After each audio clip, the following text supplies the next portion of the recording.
உக்ரைனுக்கு எதிரான ரஷ்யாவின் போரில் இந்தியர்கள் பலியாகி வருவதாக அதிர்ச்சி தகவல்கள் வெளியாகியுள்ளன.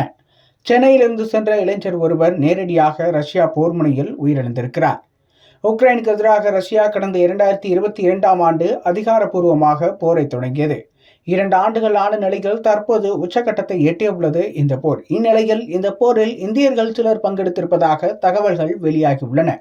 அவர்கள் கட்டாயப்படுத்தப்பட்டு போர்க்களத்தில் இறக்கப்பட்டிருப்பதாகவும் அவர்களை மீட்க வேண்டும் என்றும் குரல்கள் எழுந்துள்ளன. இப்படி இருக்கையில் சென்னையிலிருந்து ரஷ்யாவுக்கு சென்ற இளைஞர் ஒருவர் போர்க்களத்தில் உயிரிழந்துள்ளார்.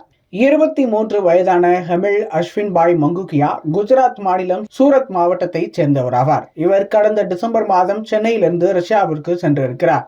அங்கு ரஷ்ய ராணுவத்தில் உதவியாளர்கள் தேவை என்கிற விளம்பரத்தை பார்த்து ஏஜென்சிகள் மூலம் ராணுவத்தில் சேர்ந்திருக்கிறார்.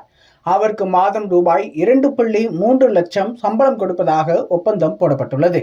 முதற்கட்டமாக அவருக்கு ரஷ்ய ராணுவம் சார்பில் துப்பாக்கிச் சுடுதல், வெடிபொருட்களை கையாளுதல் உள்ளிட்டவை கற்றுக் கொடுக்கப்பட்டுள்ளது. இந்நிலையில் உக்ரைனுக்கு எதிரான போர்க்களத்தில் கடந்த 21ஆம் தேதி அவர் கொல்லப்பட்டிருப்பதாக தகவல்கள் வெளியாகியுள்ளன. அவருடன் பணியாற்றிய மற்றொரு இளைஞரான சமீர் அகமது நடந்த சம்பவம் குறித்து தெளிவாக விளக்கியுள்ளார். அதாவது, நானும் மற்ற சில இந்தியர்களும் பதுங்கு குழியை தேடிக்கொண்டிருந்தோம். எங்களிடமிருந்து 150 மீட்டர் தொலைவில் ஹெமில் துப்பாக்கிச் சுடும் பயிற்சியை எடுத்துக் கொண்டிருந்தார்.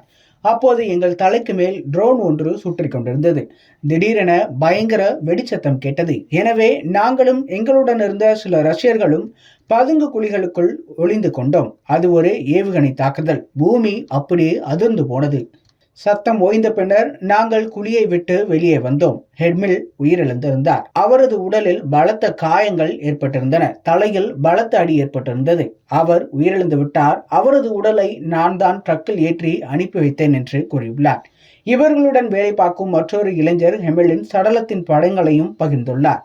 ஹெமிலை ரஷ்ய ராணுவ தளபதி மிகவும் நம்பியதாக சொல்லப்படுகிறது. எனவே ஹெமிலுக்கு அடிமட்ட வேலைகள் எதுவும் கொடுக்கப்படவில்லை என்றும் சக இந்திய இளைஞர்கள் கூறுகின்றனர்.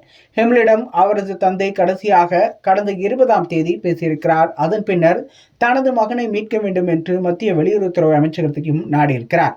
ஹெமில் கிழக்கு உக்ரைன் பகுதியில் உள்ள ரஷ்ய பயிற்சி மையத்தில் தான் பயிற்சி பெற்று வந்துள்ளார். இங்கு கடந்த 21ஆம் தேதி உக்ரைன் நடத்திய தாக்குதலில் சுமார் 60 பேர் கொல்லப்பட்டனர் என்பதும் குறிப்பிடத்தக்கது.